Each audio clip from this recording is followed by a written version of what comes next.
Hello and welcome back to the National School Games 2014. You know, Mark, sometimes I find that living in a first world country like Singapore, I need to find a healthy way to relieve my stress. Well, fret not, Kelly, because the next sport I'm about to try my hands on will help you strike those worries away. 10-pin bowling is one of the most popular sports on the planet, and our national bowlers have been making an impact on the international scene in the last 2 decades. We meet Edward Lau, a highly experienced bowling coach, to help understand the secrets of Singapore's success in the international bowling scene.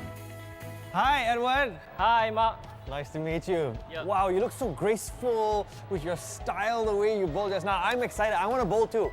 Do we bowl now? That's great. But I think you better get a pair of bowling shoes, otherwise you'll get yourself injured. You won't be doing with that. What shall we do? Let's go to get your pair from the bowling counter, please. Okay, sure.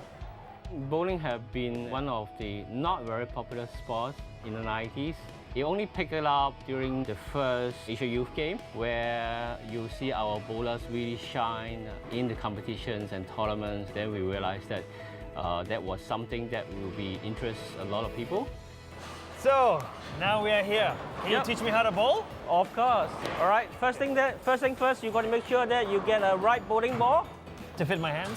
Yes, to fit your hands. Okay. The weight must be right, and also the fitting must be right, all right? All right, and then we swing 2 times to get a momentum. So swing once, swing twice, and release. Very good. Holy! Good shot. Now, the best way to win a bowling game is to hit down as many pins as you can and to go after the fabled 300 perfect score. But to do that, it also means you'll have to hit 12 strikes in a row. Quite a feat, even in today's modern game. Let's talk to Edward and find out how we can achieve strike after strike after strike. Basically, you need to be able to deliver your bowling ball constantly. Every shot should be the same shot.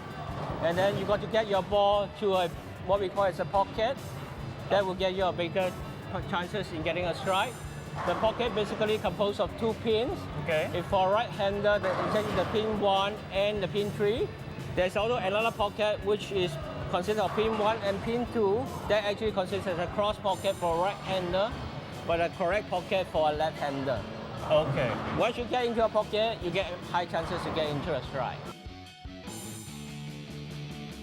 So Edward, when I was bowling, I noticed there's 2 different colors on the wood. Yep. This side has a different sheen, it's more shiny, Yep. it's more brown, and this one looks quite old.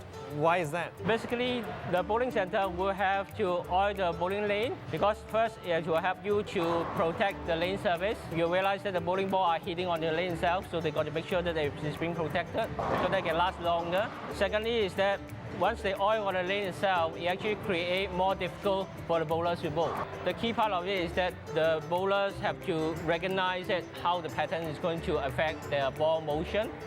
So they have to bowl their normal way, and then they will have to make certain adjustments to the ball to make sure that it fits in back to the pocket, as just we mentioned before. Yeah. In order to get the score up.